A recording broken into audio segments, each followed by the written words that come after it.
Hi, this is Steve Rothstein, Rothstein Model Trains. We got the latest update on our layout, and I apologize for taking so long to get it out to everyone who's been following this. I try to do them a little more often, but life gets in the way sometimes. We were telling you we were going to build a HO layout, and we've got the track all laid for it for right now. Enough that we can start showing you some of the trains and train layout we have. If you'll recall, the Pennsylvania Railroad Centipede locomotives that I bought and made a video of, I thought they were pretty cool. We ran those on a quick temporary layout on the table. They're now going to run on our permanent layout up here in the train room, train shed. And we bought another steam locomotive that runs. As you look around, you'll see that we have a lot of friends gave us their old train sets. So we have some old DC analog locomotives and cars that we're working on. You'll see this Pennsylvania steam locomotive over here, the F7s, the switchers, some of these cars that are old Tyco cars. We've got some of them switched over to the modern couplers so we can use them. And we've got a used Union Pacific steam locomotive we bought that is the first one we have that actually smokes, which I kind of like. I think it's cool. And we have the Centipedes running, and I'm going to show you them all running because they're going around the track now. Let's see if I can get this working.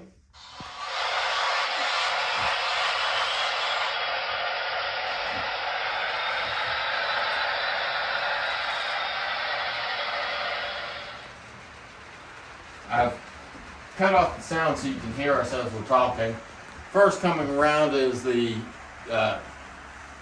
Consolidation steam locomotive 280 configuration. That's 2 pilot wheels, 8 drive wheels, 0 trailing wheels under the cab. We're using it to pull a bunch of small, what they call beer can tankers. I don't know if you can see the smoke coming out of it on the video or not, but it is a smoke unit, and I like it. I think it's nice having the smoke. It's not quite as thick and dark as the real ones were, but it is nice. Then we have our Centipede coming around, and we've got it pulling a fleet of boxcars right now. We do have a couple more locomotives on order for it. You can see where we started putting up some buildings on the back corner here over my head up here. We are going to be concentrating on both.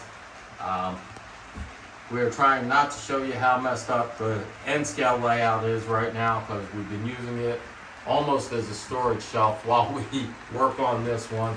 So our next major project's cleaning up so we can run both levels and both trains at one time.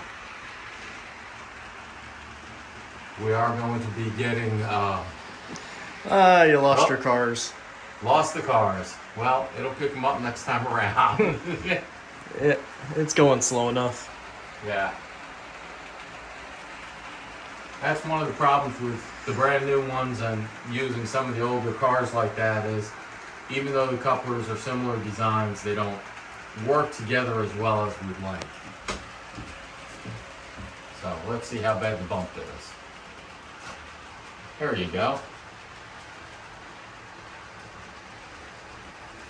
And since we're doing that,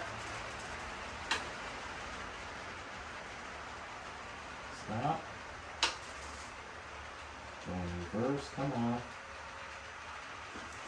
There we go. Now it's pulling the cars again.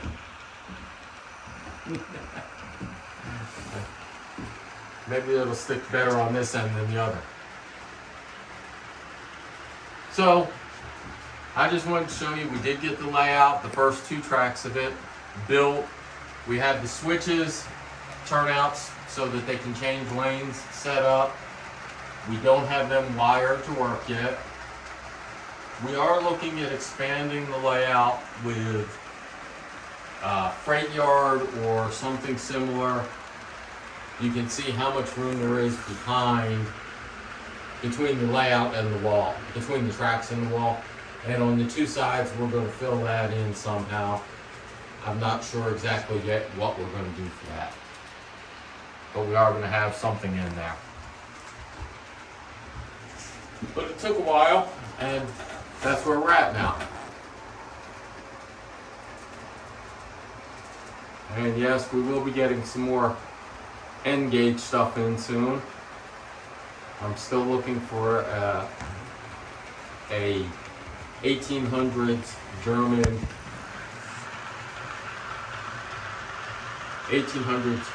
N-scale locomotive that we ordered. We've got the freight cars for it, but we don't have the locomotive yet. That should be here this summer for a Bavarian railroad. Just something different.